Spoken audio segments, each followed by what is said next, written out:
Saat kelas 12 mendapatkan pengumuman bahwa hari Senin besok adalah upacara terakhir mereka sebelum akhirnya mereka lulus, seluruh kelas 12 melompat bangun dari tempat duduk mereka dan bersorak senang riang gembira.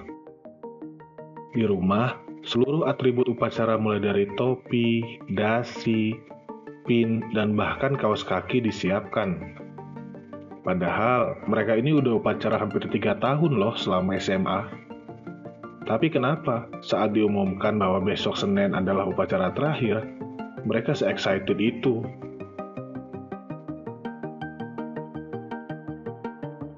Kenyataannya, upacara adalah suatu kegiatan yang mana sebagian siswa justru menghindarinya. Suatu kegiatan membosankan yang diulang terus-menerus. Kegiatan yang baru dibilang besok Senin aja, udah kebayang gimana ribet dan capeknya.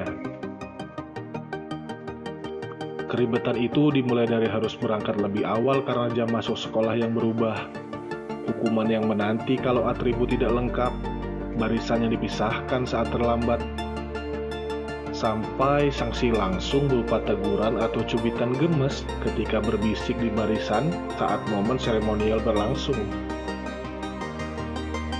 Belum lagi ada drama yang gak sarapan, yang pingsan, yang pura-pura sakit biar ditolongin sama tim UKS yang jadi crush, yang jadi petugas upacara, yang bakal dilantik, yang bakal dikasih penghargaan, yang bakal dijadiin contoh di depan. Pokoknya sekomplikated itu ribetnya upacara.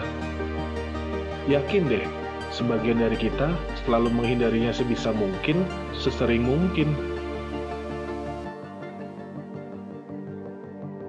Tapi kenapa saat pengumuman upacara terakhir bagi kelas 12 itu berbeda?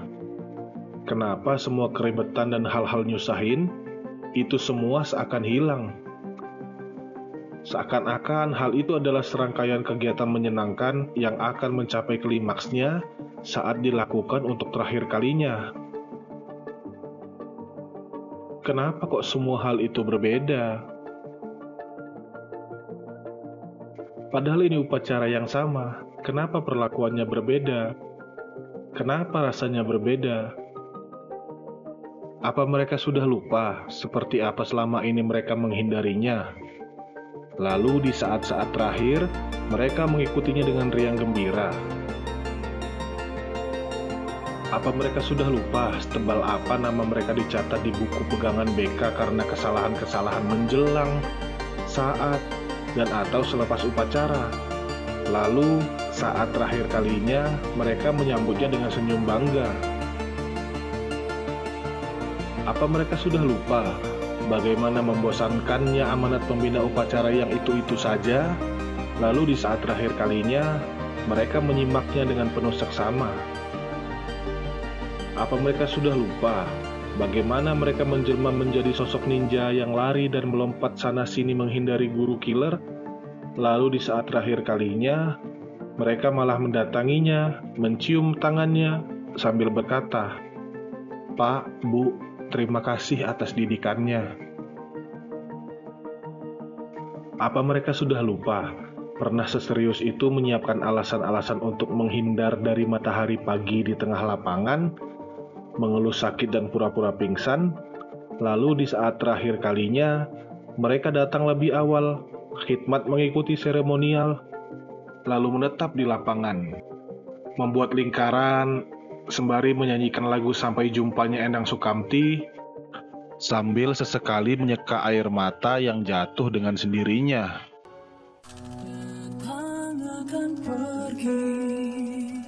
Tapi ini bukan tentang seremonial.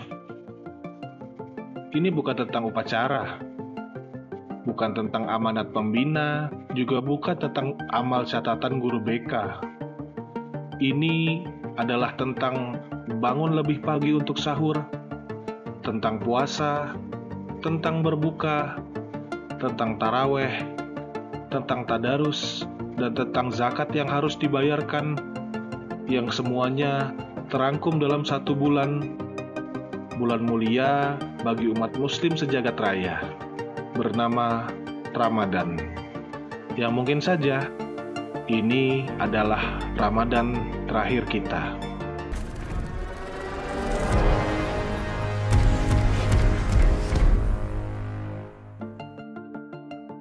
Terserah Anda akan seperti apa. Namun, jika ini Ramadan terakhirku, mungkin aku akan melompat bangun dari tempat dudukku dan bersorak senang riang gembira saat awal puasa diumumkan. Seperti halnya kelas 12 yang mendapatkan pengumuman tentang upacara terakhir mereka. Terserah Anda akan seperti apa. Namun, jika ini Ramadan terakhirku, aku akan mempersiapkan segala atribut keagamaan yang terbaik. Membersihkan rumah, membersihkan tempat ibadah, memakai pakaian terbaik, menyemprot parfum terwangi, dan seawal mungkin mengunjungi masjid saat waktu sholat tiba. Seperti halnya kelas 12 yang mempersiapkan atribut untuk terakhir kalinya secara lengkap, dengan pemikiran yang sangat sederhana. Kelak, atribut-atribut itu akan menjadi barang dengan kenangan yang tidak akan bisa dipakai lagi.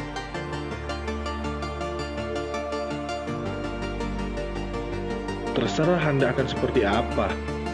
Namun, jika ini Ramadan terakhirku, aku akan mendatangi makam keluargaku, membersihkan pusaranya, mendoakan mereka, lalu memberikan Al-Fatihah paling serius, sembari mengingat, mungkin Ramadan tahun depan, aku akan berbaring di sini, menunggu doa-doa dari keluargaku. Terserah Anda akan seperti apa. Namun, jika ini Ramadan terakhirku, aku akan mendatangi seluruh keluarga dan kerabat lebih dulu. Meminta maaf pada mereka lebih awal. Menunaikan segala janji yang pernah aku ucap, membayar hutang, dan meminta ikhlas atas segala hal yang belum tercapai. Agar khidmahku selama Ramadan tidak lagi memiliki beban. Terserah Anda akan seperti apa. Namun jika ini Ramadan terakhirku, aku akan menyambutnya dengan tangan terbuka dan hati sebersih pakaian di hari Senin. Aku tidak akan mengomeli anak-anak di kampungku yang bermain petasan saat subuh tiba, lalu mencuri kelapa pada sore harinya untuk berbuka puasa. Aku akan mengabaikan itu semua. Terserah Anda akan seperti apa. Namun, jika ini Ramadan terakhirku, aku akan mengkaji dan menghayati setiap huruf dalam kitab suci, menghatamkannya beberapa kali, lalu mencoba menghafalnya sebanyak yang aku bisa, dan memakainya saat menghamba agar bacaan sholatku tidak hanya surat itu-itu saja. Terserah Anda akan seperti apa. Namun jika ini Ramadan terakhirku, aku akan sujud lebih banyak daripada bulan biasanya, mengambil setiap sunnah yang ada, menambah jumlah rakaatnya, lalu berdoa untuk berterima kasih, dan memohon ampun di setiap akhir salamnya. Terserah Anda akan seperti apa. Namun jika ini Ramadan terakhirku, aku akan bangun lebih awal daripada biasanya, mengambil nafilah di sepertiga malam, menjadikan sahur sebagai sunnah yang dijalankan, bukan lagi menganggapnya sebagai alasan agar tidak lapar di yaum siam.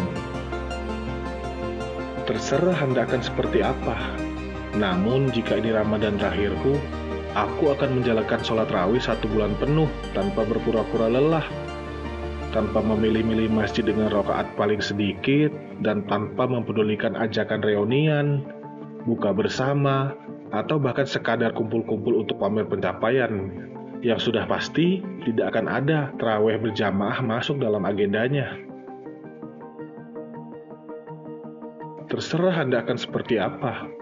Namun jika ini Ramadan terakhirku, aku akan mendengarkan dengan seksama ceramah pemuka agama, sebagaimana kelas 12 yang menyimak amanah pembina upacara untuk terakhir kalinya dengan penuh khidmat dan seksama.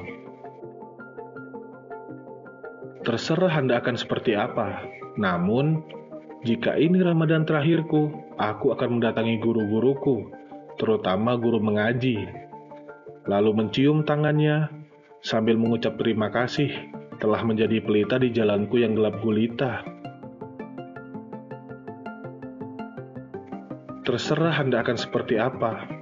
Namun, jika ini Ramadan terakhirku, aku akan menyisihkan lebih banyak waktu dan harta, memberikan sedekah sebanyak-banyaknya, setiap hari memberi makan orang yang berpuasa, dan memberikan perhatian khusus untuk memuliakan makhluk istimewa titipan Tuhan Yang Maha Esa bertitel yatim, piatu, dan duafa.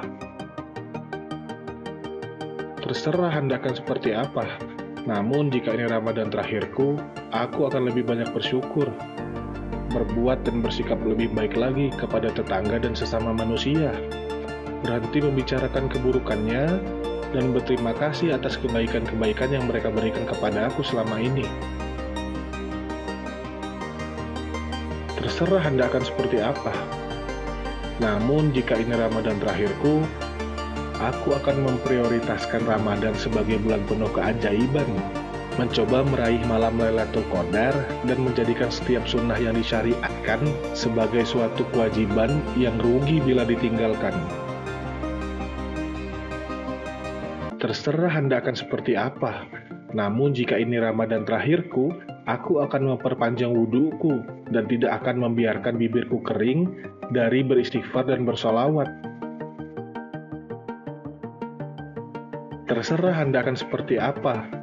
Namun jika ini Ramadan terakhirku, aku akan lebih banyak menghabiskan waktuku di masjid untuk beriktikaf, belajar mensucikan hati dan memantaskan diri untuk menghadap Sang Ilahi Robbi. Bagiku cukup malu rasanya. Selama ini aku bernafas dan hidup dengan menjadikan agama sebagai anak tiri dalam keseharian. Aku pergi keluar dengan pakaian sebagus-bagusnya, namun menganaktirikan sholat dengan pakaian seadanya. Aku memakai parfum terwangi untuk pergi kerja dan menghadiri undangan, namun menganaktirikan sholat dengan membawa sisa keringat saat mendirikannya. Aku rajin mengunjungi warung favorit untuk mencari inspirasi atau sekadar bertukar basa-basi, namun menganaktirikan masjid dengan mendatanginya setiap Jumat sekali. Aku datang lebih awal saat akan ada pelantikan dan kunjungan seseorang, namun menganaktirikan sholat dengan datang di akhir waktu dalam mengerjakannya. Aku mengingat, mengerjakan, dan menyempurnakan dengan sadar dan penuh tanggung jawab setiap tugas yang diberikan, namun menganaktirikan sholat dengan sering melupakan jumlah rakaat yang sedang aku kerjakan. Aku masih terkesan dengan pemikiran Rasul Shallallahu Alaihi Wasallam, yang mana di akhir hayatnya beliau masih mengingat umatnya dan sholat.